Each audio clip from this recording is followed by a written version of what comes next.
Agar siz pensiyangizni Xalq banki, Agrobank yoki O'zmilliy bank orqali olayotgan bo'lsangiz, bu videoni oxirigacha ko'rishingiz juda muhim. Chunki gap faqat pulni kartaga tushishi haqida emas, balki pensiyangiz kechikmasligi, ortiqcha ushlab qolinmasligi, kartangiz bloklanib qolmasligi, firibgarlarga aldanib qolmasligingiz va o'zingizga tegishli pulni to'liq xavfsiz olish haqida ketmoqda.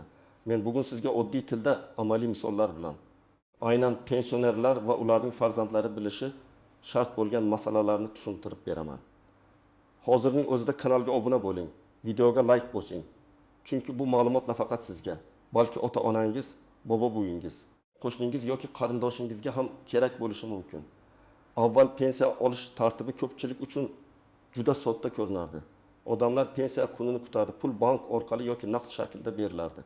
Ayrim joylarda mahalla, pochta yoki bank xodimlari orqali yetkazib berish holatlari ham bo'lardi. Ko'pchilikda bitta tasavvur bor edi. Pensiya davlat tomonidan tayinlangan, demak pul baribir keladi.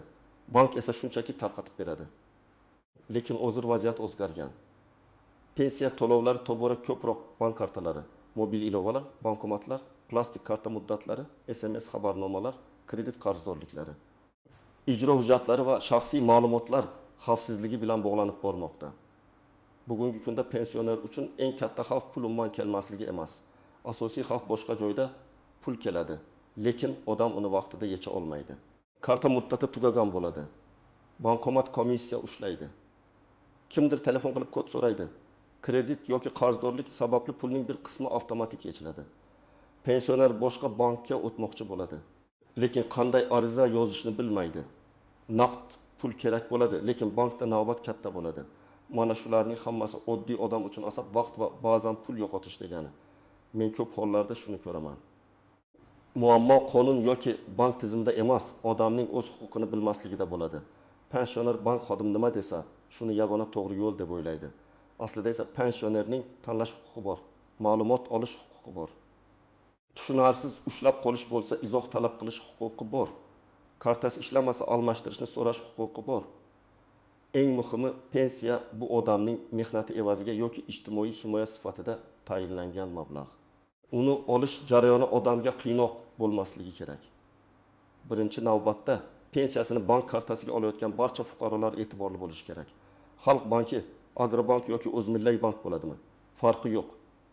Har bir bankda karta muddati, tarif, bankomat tarmog'i, ilova ishlashi, MSM xizmati va naqd pul olish tartibi bor. Masalan, bir pensioner oyga 1.200.000 so'm pensiya oladi. Pul har oyning belgilangan kunida kartaga tushadi. Agar karta muddati tugagan bo'lsa, pul hisobga kelgan bo'lishi mumkin, lekin karta orqali ishlatish qiyinlashadi. Odam do'konda to'lay olmaydi, bankomatdan yecha olmaydi. Keyin bankka borishga majbur bo'ladi. Agar bu odam qishloqda yashasa va tuman markazigacha 20 yoki 30 kilometr yo'l bosishi kerak bo'lsa, bitta karta muddati unga butun kunlik tashvish bo'ladi. Ikkinchi toifa, pensiyasini naqd olishni afzal ko'radiganlar. Ba'zi pensionerlar plastik kartaga ishonmaydi.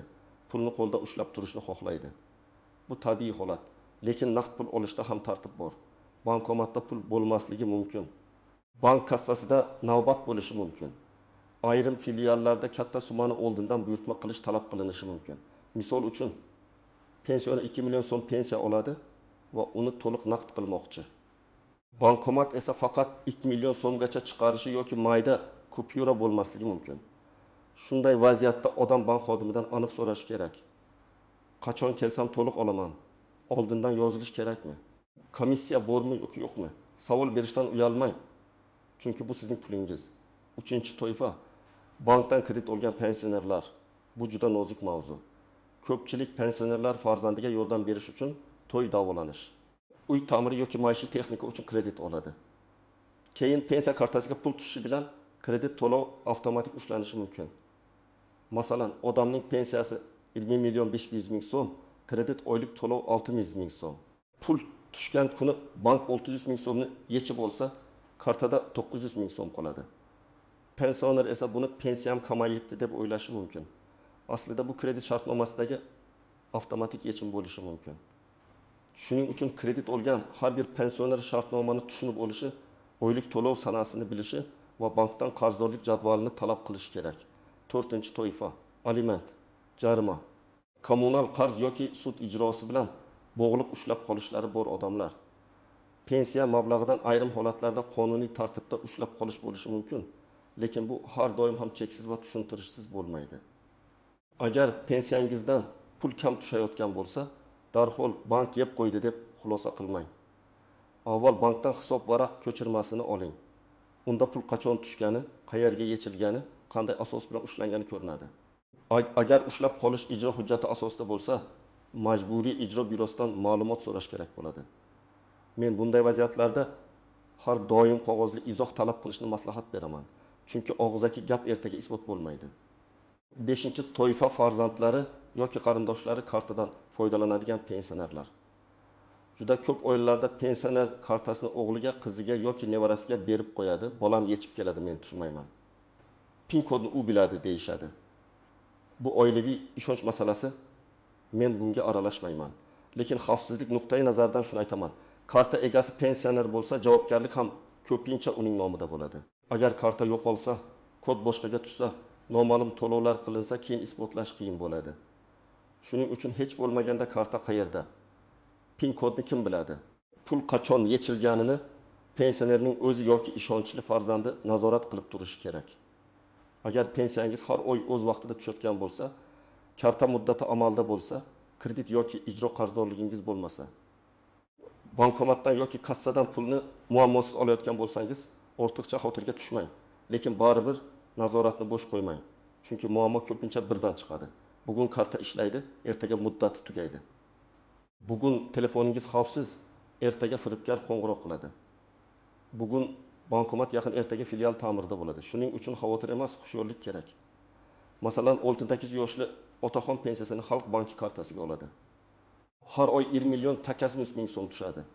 U har oy 500 ming so'mini naqd qiladi. Qolgani do'konda karta orqali ishlatadi. Karta muddati hali 1 yil bor. SMS xabarnoma ulangan, kredit yo'q. Bunday odam uchun katta xavf yo'q. Lekin u baribir har oy kamida bir marta balans tekshirtirishi, noma'lum yechim bo'lsa darhol bankka murojaat qilish kerak. Yana bir misol, onaxon pensiyasini Agrobank orqali oladi, lekin farzandi boshqa shaharda yashaydi. Onaxon telefon ishlatmaydi, bank ilovasiga kirmaydi. Pul tushganini faqat bankomatga borganda biladi. Bu yerda xavf shundaki, agar karta bloklansa yoki pul tushishda kechikish bo'lsa, u sababini tushunmaydi. Bunday holatda farzandi onasining roziligi bilan SMS xabarnomani nazorat qilishi, lekin karta kodini hammaga bermasligi kerak. Har bir oilada aniq tartib bo'lishi kerak. Kim bankka olib boradi, kim balansni tekshiradi, kim hujjatlarni saqlaydi. Eng birinchi yashirin jihat bu komissiya masalasi. Ko'pchilik pensioner o'z bankining bankomatidan pul yesa boshqa bank bankomatidan yesa boshqa shart bo'lishi mumkinligini bilmaydi. Ba'zan komissiya juda katta ko'rinmaydi. 1%, 0,25% yoki belgilangan summa. Lekin pensioner uchun har 10 ming so'm ham pul. Masalan, 2 million so'm yechilganda 1% komissiya bo'lsa 20 ming so'm ketadi. Bir yilda 2,5 ming so'm. Bu pulga dori olish, yo'l kira qilish yoki kommunal to'lovning bir qismini yopish mumkin. Shuning uchun pul yechishdan oldin bankomat ekranda yozilgan komissiyani o'qing. Agar tushunmasangiz, bekor tugmasini bosing va bank xodimidan so'rang. Ikkinchi yashirin jihat bu karta muddati. Plastik kartaning old tomonida oy va yil yozilgan bo'ladi. Masalan, 1526 deb yozilgan bo'lsa, karta 2026 yil-may oygacha amal qiladi. Ko'pchilik buni bilmaydi yoki e'tibor bermaydi. Muddati tugashiga yaqin bankka borib yangilab olish kerak. Ba'zi banklar oldindan xabar beradi, ba'zilari bermasligi mumkin. Muddati tugagan karta hisob raqamingiz yopildi degani emas, lekin karta orqali amaliyot qilish qiyinlashadi. Pensiya hisobga kelishi mumkin, ammo foydalanish uchun yangi karta kerak bo'ladi. Uchinchi yashirin jihat bu firibgarlar. Hozir firibgarlar aynan pensionerlarni ko'p nishonga oladi. Ular o'zini bank xodimi, xavfsizlik bo'limi, pensiya jamg'armasi, prokuratura yoki hatto tanish odam sifatida tanishtirishi mumkin. Kartangiz bloklanadi. Pensiyangiz to'xtaydi. Yangi tizimga o'tkazamiz. Kod ayting.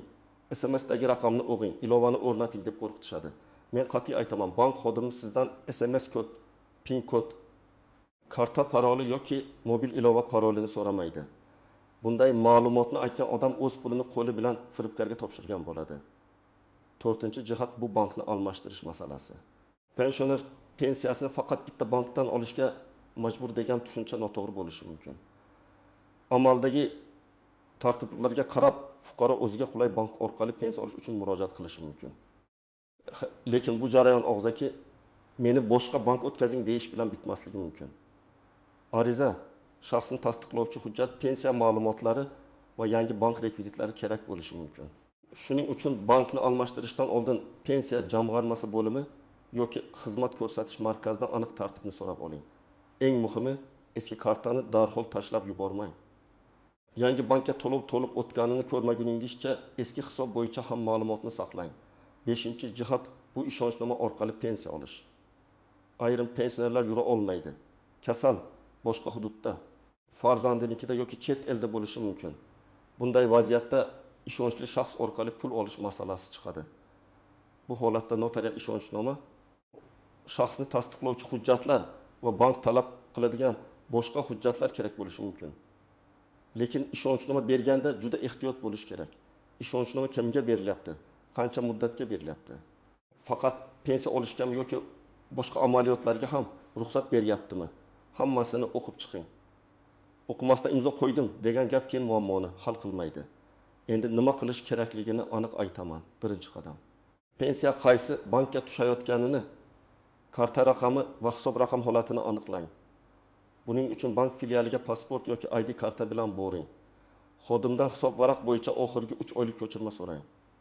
Bu ko'chirmada pensiya qachon tushgani, qancha tushgani, qayerga sarflangani, komissiya bo'lmagani ko'rinadi. Agar uyda keksa odam bo'lsa, farzandlari kamida 3 oyda bir marta shu ko'chirmaga qarab qo'ysin.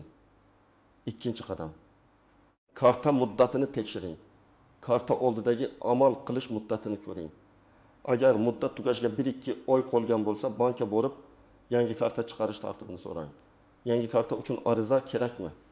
Bepulmi yoki pullikmi? Qancha kunda tayyor bo'ladi? Eski kartadagi pul avtomatik o'tadimi? Hammasini aniqlang.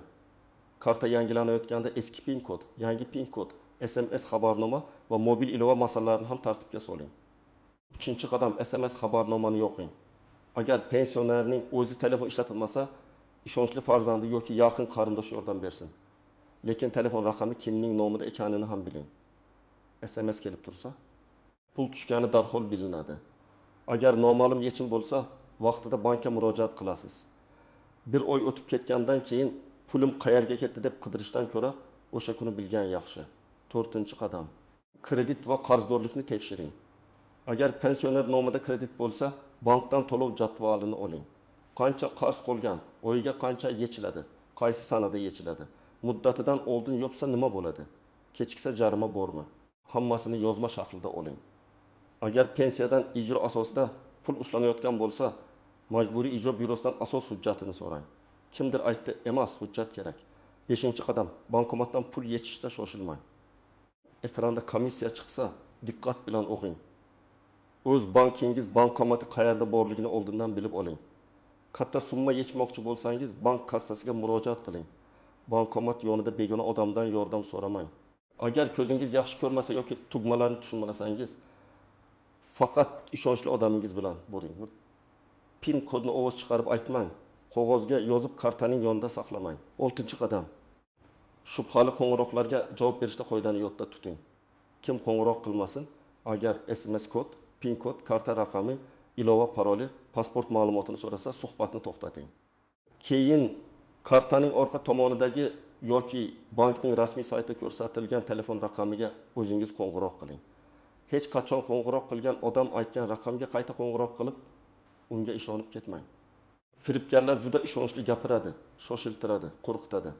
Haqiqiy bank esa sizni vahimaga solib kod so'ramaydi. 7-qadam. Bankni almashtirmoqchi bo'lsangiz, avval yozma tartibni biling. Pensiya jamg'armasi bo'limiga, bank filialiga yoki davlat xizmatlari markaziga murojaat qilib, qaysi hujjatlar kerakligini so'rang. Odatda shaxsni tasdiqlovchi hujjat, ariza, bank rekvizitlari va pensiya ma'lumotlari kerak bo'lishi mumkin. Ariza yozganda pensiya to'lovlarimni falon bankdagi hisob raqamimga o'tkazishingizni so'rayman degan mazmunda aniq yoziladi. arizaning qabul qilinganini tasdiqlovchi belgi yoki raqamni olib qoling. Keyingi oy pul qayerga tushganini albatta tekshiring. 8-qadam. Hujjatlarni bitta joyda saqlang. Pasport yoki ID karta nusxasi, pensiya guvohnomasi yoki pensiya tayinlanganiga oid ma'lumot, bank shartnomasi, karta konverti, kredit shartnomasi, to'lov jadvali, ishonchnoma, ariza nusxalari alohida papkada tursin. Ko'p muammolar hujjat yo'qligi sababli cho'ziladi. Xodim hujjat olib keling desa, odam yana uyga qaytadi. Yana navbat kutadi. Tayyor papka bo'lsa, ish ancha yengillashadi. 9-qadam. Farzandlar ota-onasining moliyaviy xavfsizligiga befarq bo'lmasin. Men buni alohida aytmoqchiman. Keksa odam bank tizimini, ilovani, SMS kodini, firibgarlarning usulini bilmasligi mumkin. Bu ularning aybi emas. Zamon o'zgardi. Shuning uchun farzandlar oyda bir marta ota-onasidan pensiya tushdimi, karta ishlayaptimi, hech kim telefon qilmadimi, bankda muammo bo'lmadimi deb so'rash kerak. Bu nazorat emas, bu himoya. 10-qadam. Muammo bo'lsa bosqichma-bosqich harakat qiling. Avval bank filialiga boring va yozma izoh so'rang. Keyin bankning aloqa markaziga murojaat raqamini oling. Agar masala hal bo'lmasa, bankning yuqori turuvchi bo'limiga yoki tegishli nazorat organlariga murojaat qilish mumkin. Pensiya tayinlanishi yoki to'lov ro'yxati bilan bog'liq masala bo'lsa, pensiya jamg'armasi bo'limiga boring. Eng muhimi hissiyot bilan emas, hujjat bilan gapiring. Sana, summa, karta raqami, oxirgi raqamlari, murojaat raqami, xodimning javobi, hammasini yozib boring. Tasavvur qiling, bir onaxon O'zmilliybank kartasiga 2.600.000 so'm pensiya oladi. U doim bankomatdan 2 million so'm yechadi. Qolganini dorixonada karta orqali ishlatadi. Bir kuni bankomat amaliyot bajarilmadi deb chiqaradi. Onaxon pensiyam tushmabdi deb o'ylaydi. Aslida karta muddati tugagan bo'ladi. Agar u oldindan muddatni tekshirganda yangi kartani vaqtida olardi va dorisini ham, naqd pulini ham kechiktirmasdi. Yana bir misol, otaxon Agrobank kartasiga pensiya oladi. Unga noma'lum raqamdan qo'ng'iroq qilib, pensiyangiz yangi tizimga o'tadi, SMS kodini ayting deyishadi. Otaxon ishonib kodni aytadi. Keyin kartadan pul yechilib ketadi. Bu yerda bankdan ko'ra katta muammo ehtiyotsizlikda.